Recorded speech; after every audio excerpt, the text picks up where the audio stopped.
The Oregon Ducks are filling up a sock right now. They have 2 pairs of socks they had to fill. Oh, they did, yeah. That was the defensive coordinator and the offensive coordinator. Now, we mentioned this as like a kind of a passing note. I wanted to revisit now that the season's over and we've had the full week. The football game was Monday to wrap everything up. Mm-hmm. Chris Hampton, D.C., Drew Maringer, OC. There's been a lot of concern out there that this is where he decided to go after losing by 34 to Indiana, after losing by 30 to Ohio State. And we know the amount of talent coming back. I'm curious, is there one of the coordinator hires that you're going in and this is shaky, or is there so much talent on the team you're not concerned about it? I mean, shaky, I don't know if that's the right word. I think it's definitely fair to ask the question. Because Drew Maringer was an OC at, I think, 1 year at Rutgers. He was for 1 year at Rutgers. And it was pretty terrible. It was now, really bad. It's also Rutgers to and defend Rutgers him, was really bad. But he basically was the number 2 behind Stein, and Stein had a year that many people were like, frustrated with. Yeah, I also was not one of those people. I certainly had bones to pick with Will Stein. I also think that offensive coordinators are the lowest hanging fruit to criticize in all of sports because anytime a play call is made that doesn't work, we immediately point to, why did you call that play? Instead of realizing, did you run the wrong route? Did somebody miss a block? Did you throw a pick six? Did your running back run into the arm of the quarterback and make them fumble inside the 5-yard line? What's wrong over there? You okay? You all right? Yeah, I'm fine. You need a deep breath? I'm cooking over here. Let me cook. What's wrong? I regret bringing up this topic. That didn't go the way you thought it would, did it? What people? Yeah, now we're talking about socks. What happened here, man? No. This took an ugly turn. Sorry. Don't read the Twitter mentions. That's not going to be helpful. So, look, I understood some of the gripes at Will Stein. I thought at moments he got too cute in play call situations. I thought at moments he got away from the run game. Like, that was actually a big takeaway for me that we didn't talk about out of the national championship on Monday for Indiana. Indiana had a really hard time running the football in that game. Really hard time.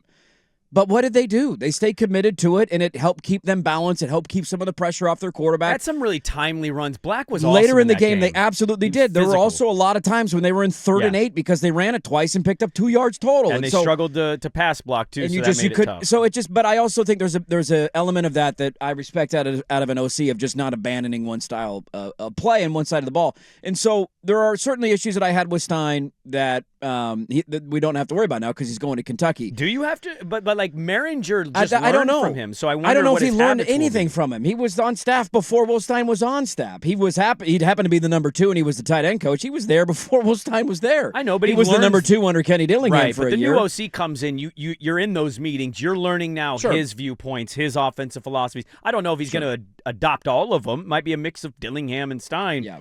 But having the one bad year example, and then it's more to me like the program Oregon is. It's not like Ohio State kept their head coaching hire internal from Urban Meyer. They got an Addy out of it. Like, it's not that internal candidates can't be good. Took them a while. They tried to fire him in the process, but he eventually won one. I understand that, but, like, it's more to me, you got to the Final Four. You should feel awesome about that. You feel great about Lanning and the way he's taking the program. I think it's more like the areas of concern might be addressed by just experience next year, but also you're such a high-caliber program. Is either Lanning going to lean too much on, like, I have everything right here, or did he do enough and address or say, this is a really valuable hire. This is huge. My last 2 external candidates one he brought in with him. Yeah. The other was Stein. Yeah. Gave me Heisman finalists, amazing stats, and both got head coaching gigs. I don't know if a year or 2 for Drew Maringer is going to lead to a head coaching gig. I don't know how good he's going to be. I have no idea. It's more should he have opened that up, right? We give the Blazers grief on this with the general manager thing. I know it's a different gig, but they didn't interview anybody for their general manager job. Yeah. It was Joe Cronum's interim. A few months later, Joe Cronum's permanent. Maybe that was a long term. That's going to pay off, but it hasn't had the most success in the Blazers' history. No doubt. And so we've criticized that. I just wondered if you thought it was odd he didn't even interview people versus saying, all right, I've interviewed 4 or 5 cats. you know what? Maringer actually Sure. makes the most sense for us. The hard part about these kind of topics is that we're eventually going to have the benefit of hindsight. You're 100% And right. down the road, I could sit here today and tell you I'm terrified. How dare you promote from within? How could you not interview somebody outside? Why would you not want to bring in a new innovative mind that could maybe put some wrinkles on things that somebody internally couldn't do? And if Oregon wins a national championship and their offense looks great, we're going to look back at that and laugh, right? The thing that I would say is I think it's fair to ask the question, is this the right move? I'm not going to criticize it. And primarily why I'm not going to criticize it is because every single one of Dan Lanning's hires as a coordinator have been criticized so far. When he hired Tosh Chapoy to be his DC, it was like, really? That guy can't coach. We thought he was He's just a recruiter. Guy, right?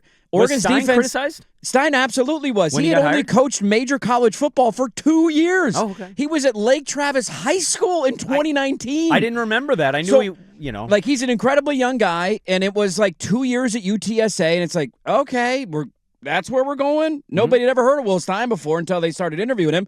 And I vividly remember the conversation around Kenny Dillingham when they hired him. I have texts. And there's a lot of people who are in the college football world that were like, this is a terrible hire. Yep. He's never called plays. He's only been under offensive head coaches. Right. He's never, and after 1 year, he took a head coaching job, and now he's one of the most sought after offensive He's minds gotten in the 2 sport. extensions in like He could have 2 taken the years. Michigan job and maybe the LSU Yeah. job if Lane Kiffin would have said no. He would have had his pick of the litter. And Yeah. so I just have a hard time criticizing somebody who's done a really good job of this. He's seen it up close day in and day out what these guys are capable of.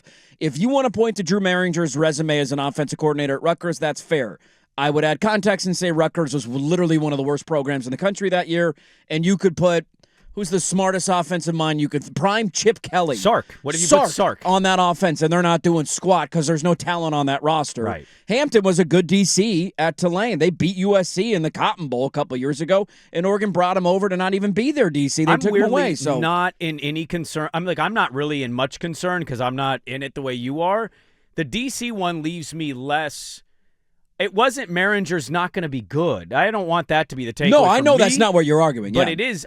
What I find interesting is being the level of program and not just being I get curious. the question for sure. Yeah. The DC one leaves me less worried just because the pedigree of the head coach is that. And so I think Hampton will, as you mentioned, he has the experience mixed with Lanning's also going to be in those meetings. And Sure. he has the expertise as well versus the offensive stuff. It's not that Lanning doesn't know offense. It's, Yeah. You're leaning a little bit, but they also have so much talent coming back that maybe you don't have to worry about the Maringer Yeah, thing. and that's the other part of the equation for me that is difficult to, figure out what percentage it leads to hiring these kind of guys is that what the biggest strength of Oregon's roster is next year. And the biggest argument you can make for them having a chance is the continuity in players returning. And I do think there's a danger in that of if you got all these guys coming back on both sides of the ball.